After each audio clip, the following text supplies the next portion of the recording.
तो हेलो दोस्तों, आज मैं आपको एक्सप्लेन करूंगा मार्वल की न्यू सीरीज व्हाट इफ का फर्स्ट एपिसोड।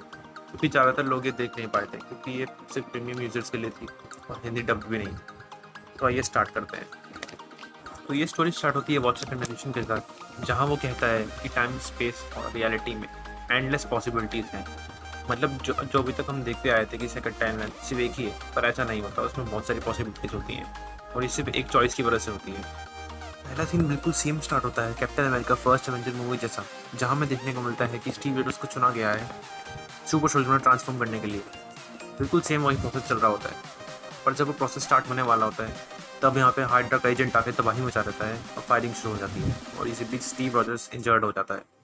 अब इसके आगे हमें देखने को मिलता है कि कर्नल होवर्ड स्टार्क को बोल देता है कि तुम मशीन में चले जाओ, और होवर्ड स्टार्क साफ साफ मना कर देता है। इसलिए अब कोई बचा नहीं था। ये देखते हुए पैगी कार्टर खुद उस मशीन में चले जाती है और वो सीरम इंजेक्ट कर लेती है। जैसा कि कैप्टन अमेरिका के साथ हुआ था मूवी में, वैसा ही कार्टर के साथ भी होता है।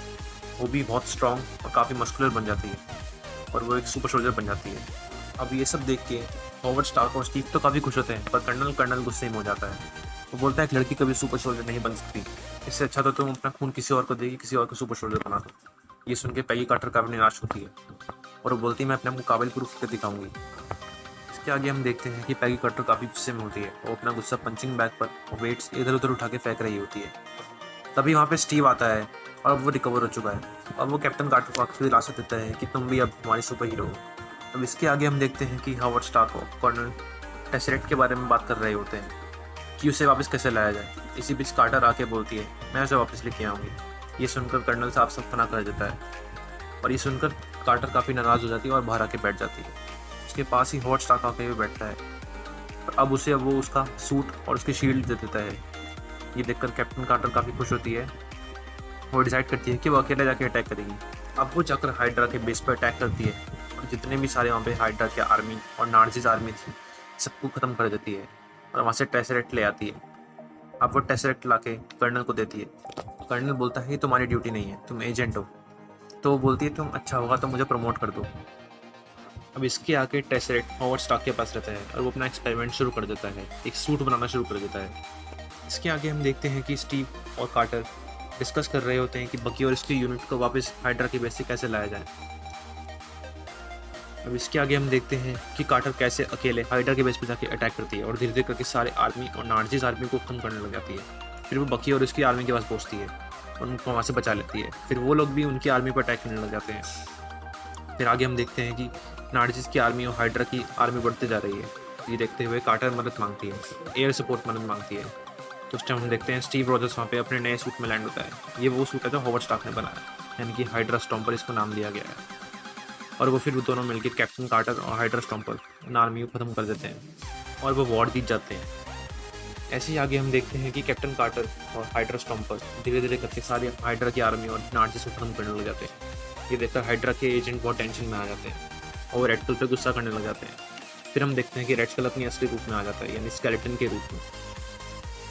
ऐसे ही कैप्टन कार्टर और स्टीव अपने अगले मिशन पर जाते हैं, यानी कि उस बर्फीली ट्रेन पर अटैक करने जाते हैं जिसमें उनको लग रहा था कि रेड स्कल उसके अंदर है।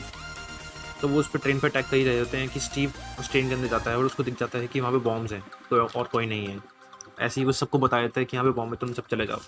सब वहाँ से बच जाते हैं, पर स्टीव वहाँ रह जाता है और आगे जाके गायब हो जाता है जब वो बॉम्ब ट्रेन ब्लास्ट होती है। कैप्टन कार्टर काफ़ी निराश हो जाती है और बाकी बकी और वगैरह भी सब निराश होते हैं, पर सब वापस चले जाते हैं। फिर आगे हम देखते हैं कि कैसे कैप्टन कार्टर बाकी सब आर्मी एक मीटिंग बुलाती है और डिस्कस करती है कि कैसे हाइड्रा के मेन कासल को ख़त्म किया जाए। फिर वो लोग सोचते हैं कि हम जाके उन पर अटैक करेंगे, कासल पे, मेन कासल पे जहाँ पे रेड स्कल है। फिर वो जाके रेड कासल पर अटैक करते हैं। उस कासल के अंदर स्टीव रॉजर्स और उसका सूट भी होता है, क्योंकि वो रेड स्कल ने वहाँ पे रिकवर कर लिया था और वहाँ से टेसरेक्ट ले लिया था उसके सूट से, क्योंकि उसके सूट को टेसरेक्ट से पावर मिलती थी।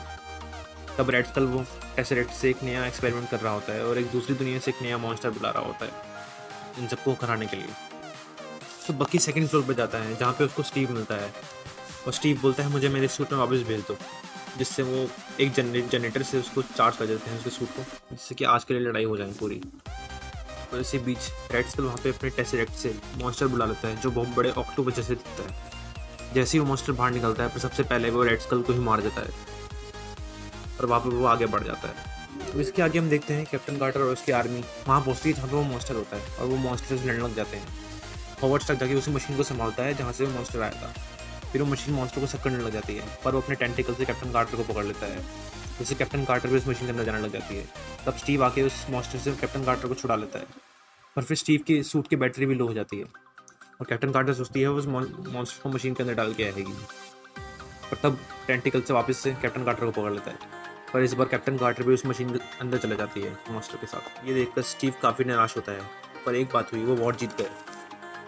आगे हम देखते हैं कि उस मॉन्स्टर को किस तरह मार के कैप्टन कार्टर उस मशीन से बाहर निकलती है। पर अब जब वो बाहर निकलते हैं 70 साल बीत चुके होते हैं और 2012 में बाहर निकलती है, जहाँ पे निक फ्यूरी और हॉकाई खड़े होते हैं। फिर वो वॉर के बारे में पूछती है, पर निक फ्यूरी बोलता है 70 साल पहले ही तुम जीत चुके हो। फिर लोग पहचानते हैं कि जो कैप्टन कार्टर है। तो ये एपिसोड एंड होता है। एपिसोड के एंड होते हैं यहाँ पे फिर से वॉचर की आवाज़ आती है, जहाँ पे वो बताता है कि ऐसे ही एक चॉइस से पूरी स्टोरी चेंज हो जाएगी, हमें नए नए हीरोज़ मिलेंगे। वो बोलता है जो भी हो जाए, लेकिन पर मैं इंटरफेयर नहीं करना है।